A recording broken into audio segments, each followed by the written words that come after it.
ಎಲ್ರಿಗೂ ನಮಸ್ಕಾರ. Welcome back to my channel. ಇವತ್ತು ಒಂದು ಮೆಂತ್ಯ ಚಟ್ನಿ ಮಾಡ್ತಾಯಿದ್ದೀನಿ. ಇದು ನಾರ್ತ್ ಕರ್ನಾಟಕ ಸೈಡಲ್ಲಿ ಜೋಳದ ರೊಟ್ಟಿಗೆ ಉಪಯೋಗಿಸ್ತಾರೆ. ಇದು ತುಂಬ ಚೆನ್ನಾಗಿರುತ್ತೆ, ಟೇಸ್ಟಿಯಾಗಿರುತ್ತೆ ಇದು. ಅದನ್ನು ಇವತ್ತು ಟ್ರೈ ಮಾಡ್ತಾಯಿದ್ದೀನಿ ನಾನು. ಮೆಂತ್ಯ ನೋಡಿ, ಈ ಸ್ಪೂನಲ್ಲಿ ಒಂದು 4 ಸ್ಪೂನು ಒಂದು ನೆನೆಯಕ್ಕೆ ಹಾಕ್ಕೊಂಡಿದ್ದೀನಿ. ಇದನ್ನು ಒಂದು 5-6 ಗಂಟೆ ನೆನೆಸ್ಕೋಬೇಕು. ಸ್ವಲ್ಪ ಮೆಂತ್ಯ ಚೆನ್ನಾಗಿ ಮೆತ್ತಗೆ ಹಾಕಬೇಕು. 2 ಈರುಳ್ಳಿಗೆ ದಪ್ಪ ಕಟ್ ಮಾಡ್ಕೊಂಡಿದ್ದೀನಿ. ಒಂದು 7-8 ಮೆಣಸಿನ್ಕಾಯಿ ತೊಗೊಂಡಿದ್ದೀನಿ. 2 ಮೆಣಸಿನ್ಕಾಯಿ ತೊಗೊಂಡಿದ್ದೀನಿ. 2 ಥರ ಮೆಣಸಿನ್ಕಾಯಿನೂ ಮಿಕ್ಸ್ ಮಾಡ್ಕೊಂಡಿದ್ದೀನಿ, ಗುಂಟೂರು ಬ್ಯಾಡಗಿ 2. ಒಂದು ನಿಂಬೆಹಣ್ಣು ಗಾತ್ರದ ಹುಣಸೆಹಣ್ಣು, ಸ್ವಲ್ಪ ಬೆಲ್ಲ, ಬೆಳ್ಳುಳ್ಳಿ, ಕೊತ್ತಂಬರಿ ಸೊಪ್ಪು, ಸ್ವಲ್ಪ ಜೀರಿಗೆ. ಆಮೇಲೆ ಒಗ್ಗರಣೆಗೆ ಒಂದಿಷ್ಟು ಸಾಮಾನು ಇಟ್ಕೊಂಡಿದ್ದೀನಿ. ಸಾಸಿವೆ, ಜೀರಿಗೆ, ಉದ್ದಿನಬೇಳೆ ಎಲ್ಲನೂ ಇಟ್ಕೊಂಡಿದ್ದೀನಿ. ಈಗ ಫಸ್ಟ್ ಇದನ್ನು ಈ ನೀರನ್ನ ಬಗ್ಗಿಸ್ಕೋಬೇಕು. ಬರೀ ಡ್ರೈ ಕಾಳು ಮಾತ್ರ ಹಾಕ್ಕೊಂಡು ಹುರ್ಕೊಳ್ಳೋದು. ಈ ನೀರನ್ನ ಚೆಲ್ಲಬೇಡಿ. ಈ ನೀರನ್ನ ಹಾಗೆ ಕುಡಿದ್ರೆ ಭಾರಿ ಒಳ್ಳೆಯದಿದು. ಬೆಳಗ್ಗೆ ಹೊತ್ತು ಯೂಶ್ವಲಾಗಿ ಶುಗರ್ ಇರೋರು ಈ ಮೆಂತ್ಯನ ನೆನೆಸ್ಬಿಟ್ಟು ನೀರು ಕುಡಿತಾರೆ. ಅದು ಮೆಂತ್ಯ ಸಮೇತ ಅದು ಹಾಕ್ಕೊಂಡು ಕುಡಿತಾರೆ. ಶುಗರ್ ಇದ್ದವ್ರಿಗೆ ತುಂಬ ಒಳ್ಳೆಯದು ಅಂತಾರೆ. ಅದನ್ನು ನೀರು ಮಾತ್ರ ಎಸೆಯೋಕ್ಕೆ ಹೋಗಬೇಡಿ, ಹಾಗೆಯೇ ಬಗ್ಗಿಸ್ಕೊಂಡು ಕುಡ್ಕೋಬೋದು ಅದನ್ನು. ಈಗ ಒಂದು ಬಾಣಲಿ ಇಟ್ಟಿದ್ದೀನಿ. ಈ ಬಾಣಲಿಗೆ ಒಂದು ಸ್ವಲ್ಪ ಎಣ್ಣೆ ಹಾಕ್ಬಿಟ್ಟು ಫಸ್ಟು ಈಗ ಈರುಳ್ಳಿನ ಹುರ್ಕೊಳ್ತಾ ಇದ್ದೀನಿ. ಈಗ ಅದ್ರ ಜೊತೆಗೆ ಬಾಕಿ ಎಲ್ಲ ಸಾಮಾನು ಹಾಕ್ಕೊಳ್ಳೋದು. ಬೆಳ್ಳುಳ್ಳಿ ಹಾಕ್ತಾಯಿದ್ದೀನಿ ನೋಡಿ.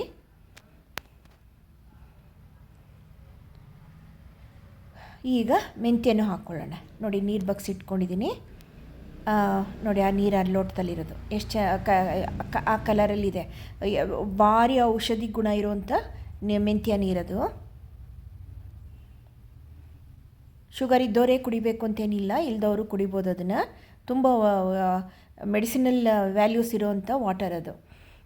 ನೋಡಿ, ಈಗ ಅದಕ್ಕೆ ಈಗ 2 ಈರುಳ್ಳಿ ಮತ್ತು ಬೆಳ್ಳುಳ್ಳಿ ಆಯಿತು. ಈಗ ಮೆಣಸಿನ್ಕಾಯಿ, ಕೊತ್ತಂಬರಿ ಸೊಪ್ಪು, ಹುಣಸೆಹಣ್ಣು, ಜೀರಿಗೆ ಎಲ್ಲ ಹಾಕ್ಕೊಳ್ತಾ ಇದ್ದೀನಿ. ಇದೊಂದು ಸ್ವಲ್ಪ 2 ನಿಮಿಷ ಮಾಗಿಸ್ಬಿಟ್ಟು ನೆಕ್ಸ್ಟ್ ಮೆಂತ್ಯ ಕೂಡ ಹಾಕ್ಕೊಂಡ್ಬಿಡೋಣ.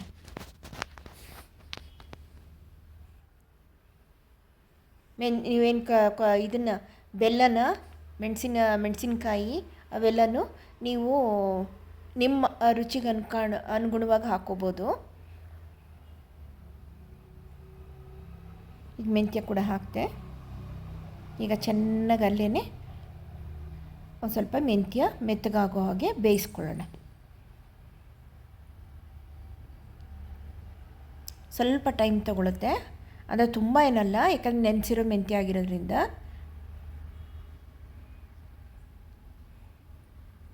ಸ್ವಲ್ಪ ಟೈಮ್ ತಗೊಳ್ಳೋದು ಅಷ್ಟೇ.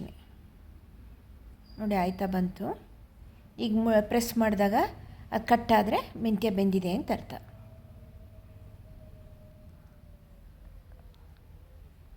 ಉಪ್ಪು ಹಾಕ್ಕೊಂಡ್ರೆ, ಈಗ ಉಪ್ಪು ಹಾಕ್ಕೊಂಡು ತೆಗೆದಿಟ್ಬಿಟ್ಟು ಆರಿದ ಮೇಲೆ ನೋಡಿ ಹೇಗೆ ಕಾಣಿಸ್ತಿದೆ ಅಂತ. ಆರಿದ ಮೇಲೆ ಮಿಕ್ಸರ್ಗೆ ಹಾಕಿ ತರ್ತರಿಯಾಗಿ ರುಬ್ಕೋಬೇಕು, ನೈಸಾಗಿ ರುಬ್ಬಾರ್ದು ಇದನ್ನು.